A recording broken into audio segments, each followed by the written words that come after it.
Olá, pessoal, tudo bem com vocês? Meu nome é Isabela Lino, eu sou advogada e esse é o canal do Lino de Souza Advocacia. Nesse canal, a gente está sempre trazendo novidades jurídicas para vocês acerca de questões que são trazidas pelos nossos clientes que estão na mídia, que a gente vê em podcasts, em televisão e etc. E o tema de hoje é casamento. Bom, para a gente começar a falar sobre casamento, a gente tem que entender que o conceito de família foi um conceito que vem sendo alterado no tempo. E a questão daquela família patriarcal, que era composta de papai, mamãe e filhinhos, né? Ela vem sendo deixada no tempo e o direito tem que acompanhar a evolução dessa família. Por isso, os novos modelos de família estão aí sempre surgindo e o direito tem que acompanhar essa evolução. Então, a família hoje ela é composta, às vezes, de pessoa do mesmo gênero, né, do mesmo sexo, às vezes de uma mãe com um filho, uma avó com um filho e etc. E o casamento é um dos grandes institutos e um dos institutos mais importantes dos que são tratados pelo direito de família. Isso porque o casamento ele vai além da relação conjugal em si. Ele tem muitos desdobramentos no que diz respeito à parentalidade, no que diz respeito ao patrimônio, no que diz respeito aos bens daquele casal, em questões sucessórias, questões legais e outros desdobramentos que a gente sabe que existem, né? E que não me cabe ficar aqui falando agora, porque senão eu gastaria o vídeo todo só para falar dos desdobramentos do casamento. Bom, se a família matrimonial ela surge, né, com o casamento, nós temos que entender aí quais seriam inicialmente os aspectos legais desse casamento e a forma como ele é celebrado, quais são os regimes legais, né, de aquisição e separação de bens e também os desdobramentos que isso vai ter nessa família. Aqui no Brasil, quando uma pessoa decide se habilitar para o casamento, ela vai até o registro, né, de pessoas, o cartório de registro de pessoas, e faz primeiramente uma habilitação. Nessa habilitação é publicado um edital para ver se essa pessoa não tem impedimentos, além do que essa própria pessoa vai comprovar aí o seu nome, CPF, comprovante de endereço, para realizar as núpcias.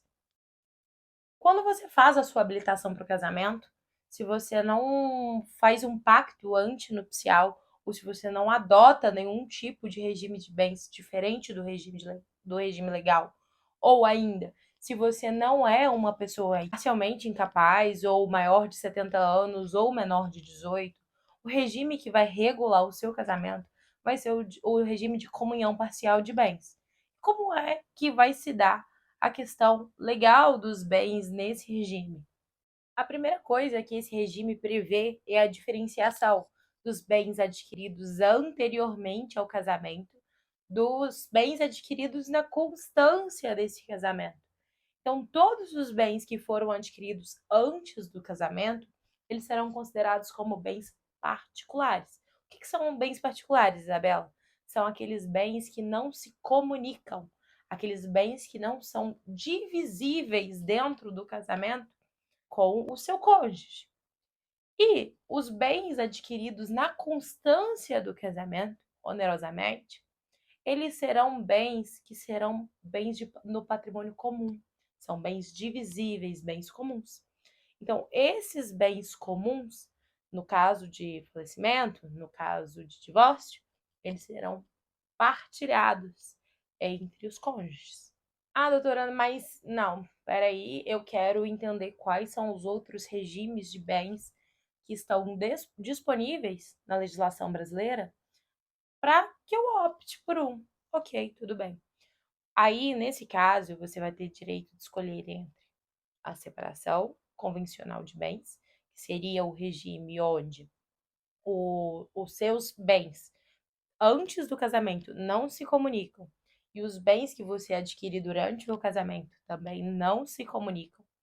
Quando os cônjuges eles querem comprar um patrimônio comum, eles o compram em condomínio e assim o estabelecem.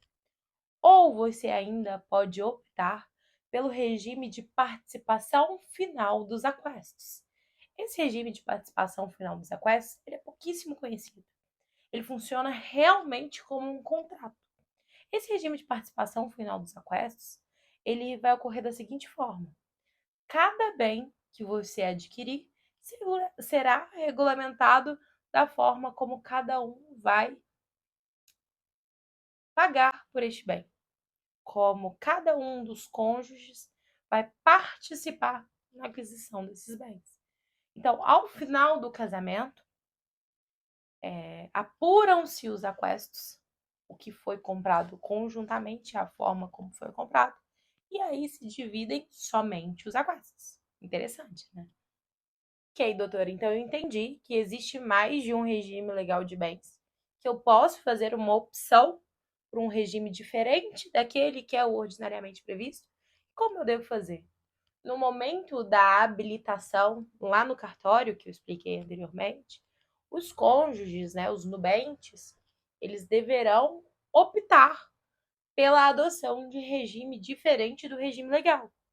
E aí, caso seja, né, ou caso que muito provavelmente, não vou adotar o regime legal de realização de um pacto antenupcial, de resguardar os bens que já existiam, de optar por um regime de separação convencional, os nubentes têm que avisar no tabelionato dessa opção e também do pacto antinupcial que estão fazendo. E aí cabe lembrar uma coisa: a adoção do regime de casamento, ela não impacta somente a vida dos nubentes na constância do casamento, mas também na hora de se desfazer esse casamento, no caso de um divórcio, e no caso do falecimento, no caso do falecimento de um dos cônjuges. Quando um desses cônjuges vier a falecer, e se ele vier a falecer antes do outro, o regime de bens adotado por este casal também terá consequências no momento do inventário e da partilha de bens dessa pessoa que faleceu. Mas isso é um assunto para um próximo vídeo. Escreve para ficar por dentro, para receber mais dicas como essas, para entender o direito de forma descomplicada, como é o caso do que a gente está bolando e tentando fazer aqui para vocês.